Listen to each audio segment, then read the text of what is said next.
untuk di tahun 2020 itu kita mengalami peningkatan secara year on year kurang lebih kira-kira sekitar 1,7% dibandingkan dengan tahun 2019. Artinya adalah di tengah-tengah pandemik di tahun 2020 kita masih membukukan positif, walaupun positifnya itu kurang lebih kira-kira sekitar 1,7%. Namun seperti kita ketahui bahwa di tahun 2021 itu memang kita lihat walaupun ekonomi mulai bergerak, Bu, tapi kalau kita lihat sampai dengan Februari kita ada penurunan dari sisi untuk pertumbuhan kredit.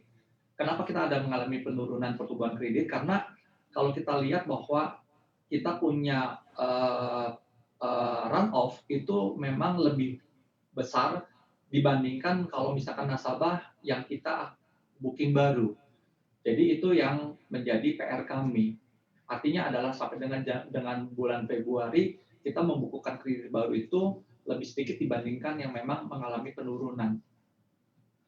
Baik, Pak Irvanto, memang kalau di awal tahun 2021 ini masih terkoreksi juga untuk pertumbuhan kreditnya di Bank Mayora. Tapi seperti apa ekspektasi di sepanjang tahun ini, mungkin dari semester 1 atau semester 2 nanti, apakah sudah ada angka ekspektasi pertumbuhan kredit? Ya, jadi kalau saya memperhatikan Bu, dengan adanya dan kita berharap juga dari sisi pemerintah ya Bu ya.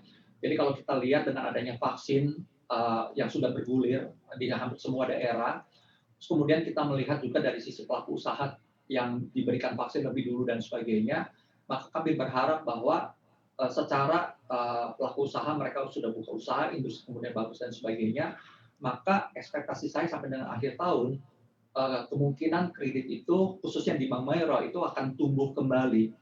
Memang kita setting untuk target sampai dengan akhir Desember itu kurang lebih kira-kira sekitar masih di bawah 10 single digit.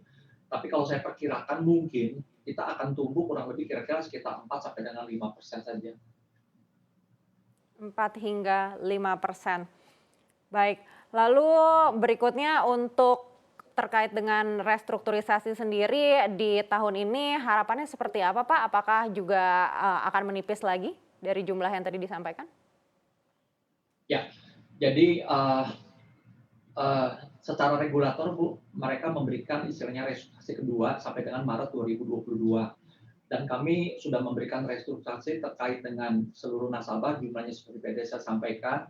Dan harapan kami adalah bahwa mudah-mudahan di Maret 2022 nasabah yang sudah diberikan restrukturisasi, kemudian industri usahanya maju, berkembang dan sebagainya, mereka sudah mulai pulih Bu ya. Walaupun tidak secara keseluruhan dan mereka sudah mulai membayar. Dengan cara seperti itu maka otomatis kita punya LAR kita yang seperti tadi saya sampaikan kurang lebih kira-kira sekitar 25% itu secara berangsur bisa akan turun. Itu harapan daripada kami. Baik, di pertengahan tahun berarti ya. Lalu untuk rencana peningkatan modal sendiri, apakah ada aksi korporasi yang akan dilakukan? Ya, kami sebagai pelaku industri Bu ya, memang kami selalu mengikuti daripada apa yang menjadi aturan daripada OJK POJK 12 ya Bu ya terkait dengan pemenuhan modal. Jadi memang sampai dengan sekarang kita sedang menggodok, sedang diskusi dan sebagainya, dan setiap aksi yang memang kita lakukan dan sebagainya selalu kita konsultasikan, kita diskusikan juga dan kita minta arahan juga dari OJK sebagai pengawas kami.